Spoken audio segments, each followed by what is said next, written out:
manipulate DNA. So this is the introduction. This is the outline for today. First, I'll be going through the introduction for genetic engineering, and then the principles underlying it. Followed by which my friend will take over. Input will talk about the tools involved, and then after which we'll have a short tea break provided by us. Then after we come back, we'll go through controls and we'll do some puzzle exercise. So after this whole presentation, we then will head out to the lab at second level to do some hands-on lab work. Okay, good.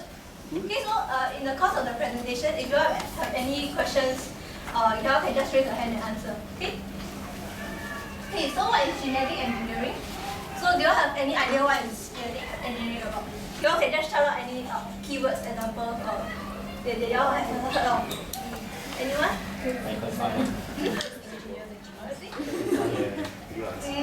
That one is a story. Yeah, it's not good. You all have any? Like engineer the gene. Yeah, you all know of any examples? Jurassic World. Yeah, exactly. Okay. Nice example. Yeah, so you all watch it before already, right? Yeah, you all know what's the storyline behind it. They make a super dinosaur that they cannot even handle it. Okay, so that's this is what will happen if you don't know what you're doing in your genetic engineering. Okay, so what is genetic engineering? So it is simply about manipulating the DNA to modify the characteristics of an organism. So at this point, I would like to point out two keywords, which are organism. So the first is the organism. So by organism, I mean really any organism on Earth, ranging from bacteria, viruses, fishes, plants, and even cats. Okay, so the next keyword is manipulating, which I mean by adding or changing DNA to the original genetic code of the organism. Okay, so what are some examples? This is a very classic example known as the BT con. BT stands for Bacillus thuringiensis, which is the bacterial name. So what happens is that this con or any maize plant is often subjected to the attack by this worm called the European corn borer. So this worm will actually burrow inside the corn and therefore decreasing the crop quality. So in order to solve this problem, scientists have actually taken a gene from this bacteria I mentioned earlier, and this gene encodes for the protein called the crystal protein. This crystal protein serves like rather specific pesticide against this kind of worm. So that means it will affect only this kind of worm and not other type of insects. Okay. So what happens is that scientists will take this crystal gene, they will inject into the genome of the maize plant, and therefore the maize plant will produce these proteins. And as a result, the maize plant is able to resist the attack from these worms. Okay? So this is quite useful because it increases the crop quality and the yield. So moving on, there's also another cooler example. So that's with the cats that can grow. Okay? So you might ask, what's the purpose of such a growing cat? Okay, so it's actually to gain insight into our own human diseases called AIDS, which is caused by HIV, which stands for human immunodeficiency virus. So why are we using cats? Because cats, they have this virus that attacks them, which is very similar to HIV as well. Okay, so this is also known as FIV, or feline immunodeficiency virus. So in order to study our own human disease, they used cats as a model, and they created this gene, which consists of an antiviral gene, which is to protect the animal from the virus attack. And then they also contain this green fluorescence protein. And then what's the use of this green fluorescence protein? It is to tell scientists that this gene has successfully been delivered into the cats, and the cats are indeed expressing the antiviral gene because they are delivered together. Okay, so after making the gene, they will inject into the embryo of the cats, and then they found out that the cats that came from the embryo, they are already resistant to the virus. Okay. So it's really very cool, right? So this is a real example, or a real picture that the scientists have taken for the cats that really grow. Okay, so what enables us to have such great power to control the organism's traits? Well, it is because of some principles underlying biology. So these are very basic. So first up is that the genome has meaning. Even though our genome is really long, it is, I heard people say when it stretches out, it can stretch to like 2 meters. But then, they are not just strands of DNA, they have meaning, they have letters, and these letters are just, you all just have to know as ATGC. So triplets of these letters, they will form a codon. A codon will then encode for amino acid, and these amino acids will then link up together, and then you will form a protein. This protein is what gives the organisms the trick, like the green fluorescent protein to make the organisms grow. Alright, okay, so moving on. The next one is that we have this thing called the central dogma of genetics. So this describes the flow of information from the blueprint, which is the double-stranded DNA, to the single-stranded RNA, through the process called transcription, followed by which you will produce the protein through translation. And then it is also important to note that this applies to every single organism on Earth, and therefore once you are able to genetically engineer a single organism, you are able to apply the same rules and techniques to model another organism. Alright? Okay, so now I'll pass the time on to Ying. Thank you. Alright, so I'll be covering some of the tools and techniques. Okay, they died down a little outside. You guys can hear me alright, right? Okay, so I'll be covering some of the tools and techniques in genetic engineering. And this is one of the images that came out when I was Googling about genetic engineering. Y'all can still hear me, right? Okay, so I mean this is, in a sense, this picture is what is the basis of genetic engineering, that we're able to cut out and place genes back into each other. So, and I mean for my part, I like to go into a little bit about the techniques in which we're able to do so. But first, I'd like to take a moment to appreciate how small DNA is. So even though, like Yan Ting said earlier, DNA is the blueprint in which we base all of our proteins off, as in how our cells make all the proteins is based on the DNA. So it contains a lot of information. But physically, the molecule itself is only 2 nanometers across. So if you're a genetic engineer, you're quite literally working with nanoparticles. And for a sense of scale, a human hair is 100 micrometers across. So that's like 10 to the power of -4. Whereas the DNA is 10 to the power of -9. So a DNA molecule is 100,000 times smaller than a human strand of hair. But nonetheless, and it's quite difficult for us to physically see DNA, even with the help of an electron microscope. But nonetheless, we can use specialized tools to allow us to work with DNA. And some of these tools, and like I said earlier, you are able to cut and paste DNA, and by that, we literally mean cut it out into 2 pieces, and we are able to join them together afterwards. So how we do that is by using these tools, which we use the metaphor of the scissors, glue, and photocopy machine. So the scissors stand for restriction enzymes, ligases, and polymerases. All 3 of these are enzymes.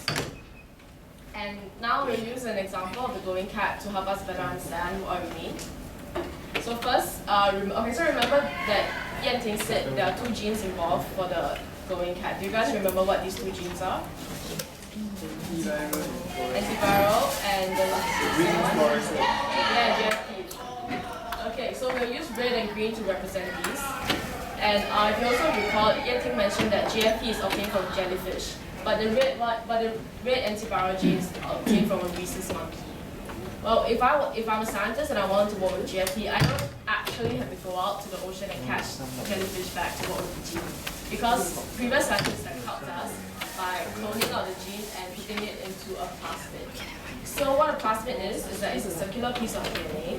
It's often found in bacteria, and what's useful about it is that it's a messenger that carries genes. So yeah, like I said earlier, previous scientists have put the GFP gene into a plasmid, and you can just ship plasmid DNA to other teams for them to work with GFP.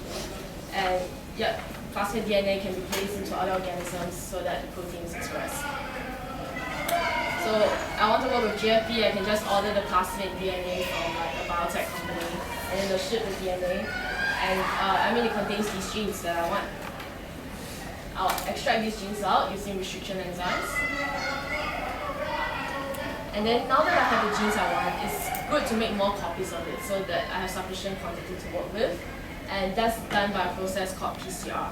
So I know some of you have covered this in your A-level syllabus, but just a quick recap. PCR, we have this enzyme called polymerase, and then it makes copies of the DNA. And then, so that's polymerase, so PCR stands for polymerase chain reaction. The polymerase is the enzyme involved. And why it's called a chain reaction is that it's because once you make one copy, it continues on to make more and more copies in a chain reaction if you set it up properly. So this is the definition of PCR, and I like to take a moment to emphasize the word specific. So the cool thing about PCR is that you only amplify out of hundreds and thousands of base pairs, you only amplify one specific sequence of a specific length. And how we do that is by something called primers.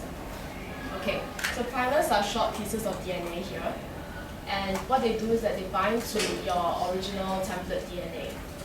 And then your polymerase will bind to the end of the primer, and then it starts copying from there. So that's what makes it specific. Because your primers are specific towards your template, that's why your polymerase is able to only copy the sequence that you want. And then because DNA is double-stranded, this applies for the other strand as well. And here you notice that we have 1 and 2 copies of the DNA by the end of the first cycle. So PCR, it's a doubling exponential reaction. You have 2, and then 4, 8, and 16, and 22. Yep. So that's if you set it up properly. We'll be doing this in the wet lab later, so we'll cover this in greater detail later. Okay, so now that I've got sufficient quantities of the gene I want, we'll place it into a vector. So recall that a plasmid is a vector or messenger that carries genes. So this is my new plasmid, and I've got the 2 genes I want. I'll place them together, and then earlier on in the glowing cat example, you will put them into a cat embryo, but usually we place them into bacteria because bacteria is easier to work with. Okay, so how I do this, I use restriction enzymes, cut out my plasmid, mix all the DNA fragments together, and then you can stick them back together using ligases. So this is another enzyme now. And then now I have the plasmid that I want, and then I can just put this into the bacteria and have it express these two genes. Okay, so let's just summarize what we've done so far. First, you decide on what genes you want. You order it from a biotech company, and then you extract it using restriction enzymes, make more of it using PCR, and then you fuse it into a vector, and yeah, that's it. Okay, so just a quick question here. Okay, what is this enzyme? What enzyme? Do you guys remember what enzyme this is? Polymerase. Yay, okay. This one? Okay, great. Yeah, just do it. Then, so do you guys have any questions? It's a really quick run through. Because I know some of you have A-level bio right now, so we just run through it really quickly. Does any of you guys have any questions? Okay. Can I ask something? What's the purpose of the green fluorescent gene in the brain? So identify the gene? Yeah, it's to make sure that the egg, as in the cell that you put the gene in, actually has the antiviral gene. Okay. It's called a marker or reporter protein. Yeah. Anyone else? Okay, so okay, we were quite fast. So we have a bit of bonus content, and yep, if you're seeing this, we've got extra time, and you don't have any questions. Because later on we'll be in the wet lab, we'll be working with PCR. So if you got any questions, please raise them up now. Anything? Okay, so yeah. Okay, so this workshop is organized by an iGEM team.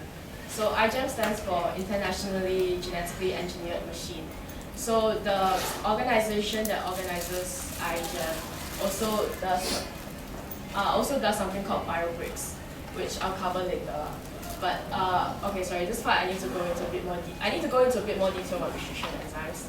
So I said earlier that restriction enzymes are molecular scissors, so they cut out pieces of DNA. Here I want to add on that they cut out specific pieces of DNA. So the classic example here is okay. Is equal R1. So what EcoR1 does is that it only recognizes the specific site GAATTC, and then it cuts along the blue dotted line here. So it separates the two pieces of DNA, and yeah, like I said earlier, you have two pieces of DNA. Restriction enzymes are very, very specific, so they're very useful for us to work with. Then,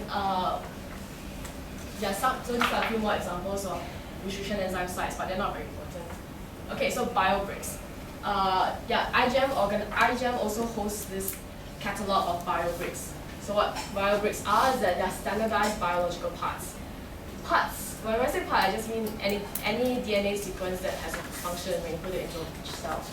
So, and when the standardized, I'll go into more detail about what I mean by standardized later.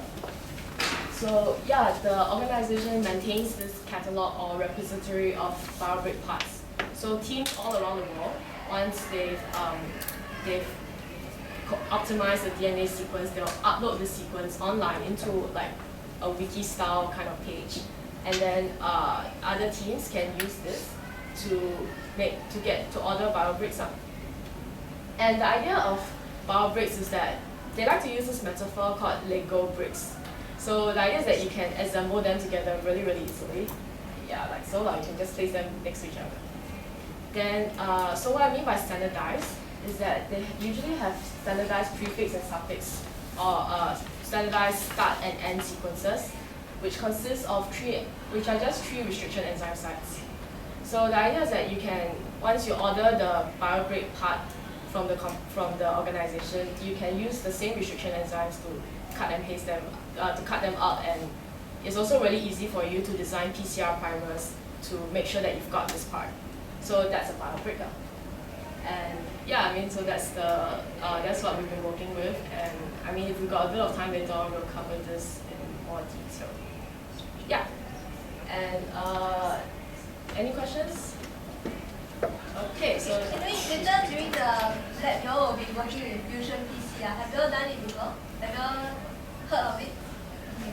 That means just to mentally prepare you all. Yeah. Okay, so tea break. So yeah.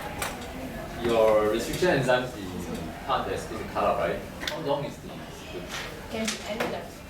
Any length? Yeah. Can be any length. Like, Okay. Right. How many base pairs are you? Any number? That's the idea. Like, Right. that's the idea because the enzyme will just read along the entire. Is it a question whereby let's say you read like, let's say it's like the first few base pairs are the same, then after that you have like GATTC for example, then all the rest, right? And then this enzyme cuts halfway and realize that it's the wrong one. No? Does it happen that way? It's quite a short sequence. So Yeah. But I'm just asking real situations. Would it actually happen that we like cut halfway? Oops, the wrong guy. you think the enzyme really think that they cut on me? No. Yeah. But why so? As in, they can be non-specific kind Yeah, of. if it's of any length. Yeah. Because they have the enzyme have the RNA that is exactly this sequence. Oh, that's so okay. they just exactly All match. right. Then they switch on the enzyme. Yeah. So restriction enzymes can be pretty big too, right? Yes. They can be big. Okay, just to fit in one to one kind of thing and cut. Yeah. All right. Okay. Thank you. So I mean, actually just a bit of using like standardization is part of the philosophy of synthetic biology, which is also part of what we're doing in genetic engineering.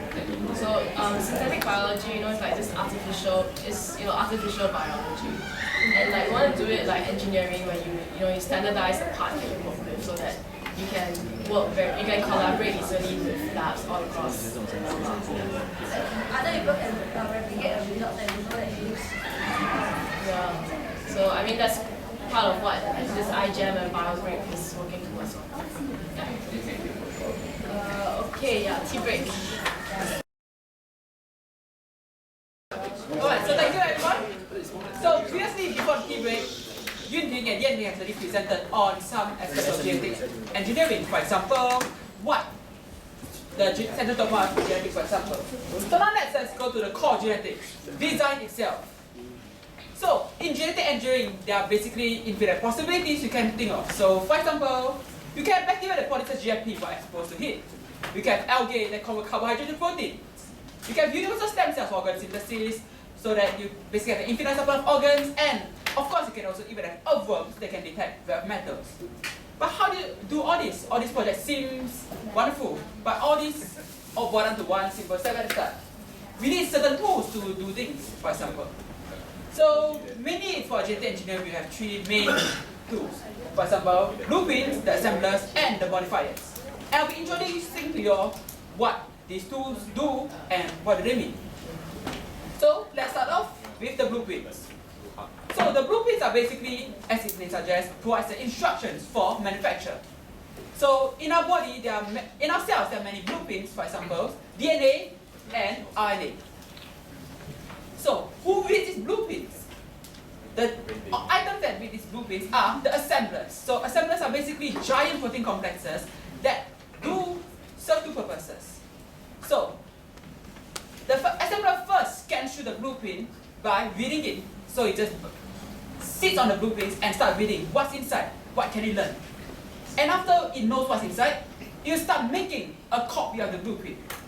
That's where the synthesis part comes in. It synthesizes the blueprint for another assembler to read the blueprint and make something useful out of it. And finally, we come to the modifiers. So modifiers basically are like the right wing or the right hand man of the assembler. So sometimes the assemblers, when they read the blueprint, they don't really understand what's inside the blueprint. So maybe he only knows English, but the blueprint is in Chinese, for example.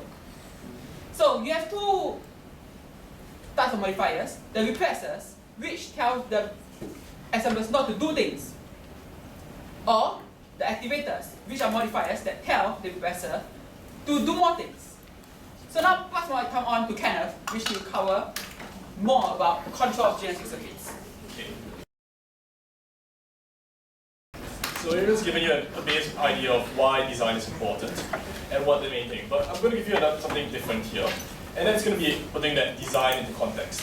So the way we model genetic circuits in a living organism, we can view it as a flow of information, and what the design is to provide us with tools to control that flow of information. And what's going to happen in this case, that we're going to give you the tools to try to actually do this for yourself. So what we've done is that we've actually come up with a little game of sorts, a little puzzle, that sort of, but not exactly, emulates how an actual genetic circuit will actually function. And for you to do that, you first have to understand the components of the whole thing. So these two are the core components of the puzzles that you'll be solving later. These things up here are the promoters, and what happens is that promoters produce modifiers that are linked to them. Modifiers, in turn, will affect promoters and affect the way that they function. So these things here, these are, but in order for modifiers to actually affect them, they have to bind to these things here. So this is a promoter unit, and a promoter unit consists of, in this case, a promoter and a binding site. The binding site's color tells you exactly which modifier will actually affect this promoter. Now, promoters, there are two kinds of promoter units that you want to look at. The first ones are the minus kind. These are off by default and are known as inducible. And what happens is that a modifier can bind to the green outline binding sites and result in their activation. Plus ones are on by default, constitutive. And a modifier targeting a red outline site can repress it. So, how many of you actually understand everything here and have absolutely no confusion on it? Okay, good. Anyway, I prepared for that. So here's a quick example of how the thing works. So in this case, you can see that the constitutive promoter here results in the activation of this here little orange modifier. This modifier then binds the produced product, then binds the binding site of this promoter unit, resulting in its activation. And it's product. Now that all of you guys, you can take a look at the thing. There are actually a whole bunch of puzzles that you can actually try and solve. Go ahead. Now, this is the next phase of the whole thing. You can break up into groups. Try and do the puzzles. You have a bit of, we're going to give you plenty of time to do that. And if you have any questions about the whole thing, you can ask any of us who are walking, who are near you. So, some of you might have been wondering exactly why we've given you this whole set of problems. And earlier in this whole thing, I said something along the lines of, this is not accurate representation in any way, and only similar and superficial ways. Well, I lied. So this thing here is known as the lactose one. It's a standard model of control for biological systems. And what it means is that it's inherent in bacteria, and it means that it's there to allow bacteria to metabolize, to basically use lactose, which is sugar. So what happens is that this operon is under specific controls, and in the presence of low amounts of lactose and high amounts of glucose, this thing is turned off. But by introducing lactose and removing glucose, the whole thing can turn on. But doing any one of these situations is insufficient. So what you can see is that there is a one-to-one mapping. You can actually look at this diagram, and you can see that this thing actually represents an actual biological system in this case. But throughout this whole time, we've come to this idea of control. Why do we want to control this, control that, control everything? Are we genetic engineers so OCD that everything has to be controlled down to the smallest little bit? Yes. Simply put, next. The idea of the scientist creation, coming back to vitamin the arse, send the age-old trope. We don't want to be that scientist. Don't be that scientist. And this is particularly important when we deal with anything involving the use of bacteria and synthetic organisms in environmental or biomedical purposes. You don't want something that you created out in the wild, shoving stuff where it's not supposed to be, or in your body, also shoving stuff where it's not supposed to be. So that's why we talk so much about control. If we can put all these things under sufficient control, that they do only what we want them to do at the correct time, this opens up a lot of avenues to actually use them in real-world situations. Next. And we're going to look at this thing, case study, and it's the use of therapeutic bacteria for cancer treatments. So next. Bacteria we already know that bacteria can kill cancer. Cancer can be used to treat various forms of cancer in vivo, that means in animals, through production of anti-cancer compounds. The problem is that many times these things end up in a very, very, how do I say, they have a lot of collateral. Everything, your own cells, everything gets wiped out along with them. So what happens is that we want to control the production of these compounds so that they only happen in a very specific situation, i.e. that they only hit the cancer and not anything else. And to do so, we take advantage of the difference between the tumor environment and the body environment. Because the tumor, inside the tumors, is very different from the rest of the body. Tumors have a low amount of oxygen, and because bacteria like to target the tumors, some bacteria anyway, there will be a large amount of your chosen bacteria inside. So what happens then? Inside the tumor, you get production, and outside the tumor, no production. Next. And basically, we have to do this, we can use systems like sensors to detect the environmental conditions. So what happens is that this is the standard state outside the body. You have a high oxygen and no other bacteria. So no other bacteria is picked up, and there's a constant repression of your overall system. But when we remove oxygen, suddenly we can allow for the production of this thing, and that would drive it will drive the production of this thing. And by adding other bacteria, this can then de-repress this whole thing. And in turn, that results in the production of whatever compound you decided to have.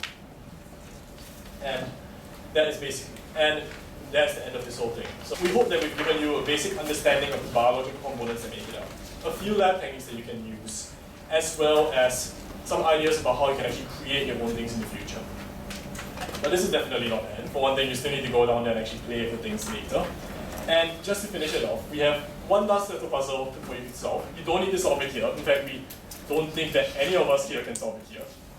It's the contextualization of a real world scenario, maybe fantasy world scenario, which you can then try and implement. The current systems that you've learned are sufficient to actually implement this whole thing. But it's just to show you that even in this kind of situation, which is something like in reality, you can use what you've learned here to try it out. Of course, we're not going to actually tell you to do this. This is quite big stuff. This will be emailed to you later. Thank you.